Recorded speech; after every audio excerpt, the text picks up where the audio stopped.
Hello friends, চলে এসেছি একটা নতুন মিনি ব্লগ নিয়ে। গুড ইভিনিং সবাইকে। তো দুপুরের দিকে খেয়ে দিয়ে একটুখানি ঘুমিয়ে পড়েছিলাম।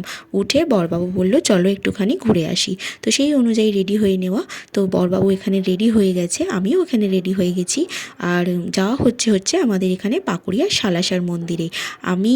আমরা দুজন পরে গেছি, এদিকে মামনি বাবু আর বড় মামনি ওরা চলে গেছে হচ্ছে আগে, মানে ওরা বাসে করে গেছে।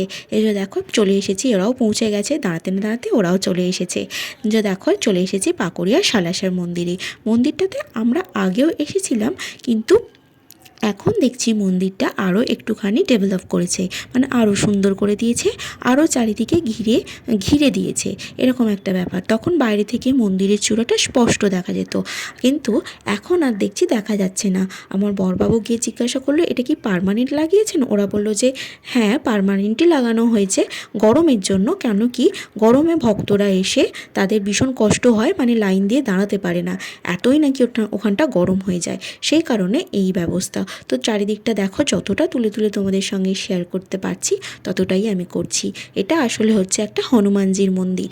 হনুমানজি আছে, তারপরে আছে হচ্ছে রাম সীতা তো থাকবেই, কারণ হনুমানজির প্রিয় বলে কথা। তো এখানে দেখো খুব সুন্দর কারুকার্য করা এই মন্দিরটাতে।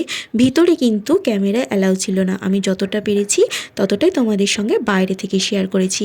এই যে দেখো পাশ থেকে মন্দিরের চূড়াটা আমি এইটুকুই তুলতে পেরেছি, তুলে তোমাদের সঙ্গে শেয়ার করছি। পাশ থেকে দেখো এখানে সব ঘিরে দিয়েছে রেলিং দিয়ে, এগুলো কিন্তু আগে একদমই ছিল না, এই নতুন রিসেন্টলি এরকম করেছে, কারণ এখানে ভীষণ ভিড় হচ্ছে ইদানিং।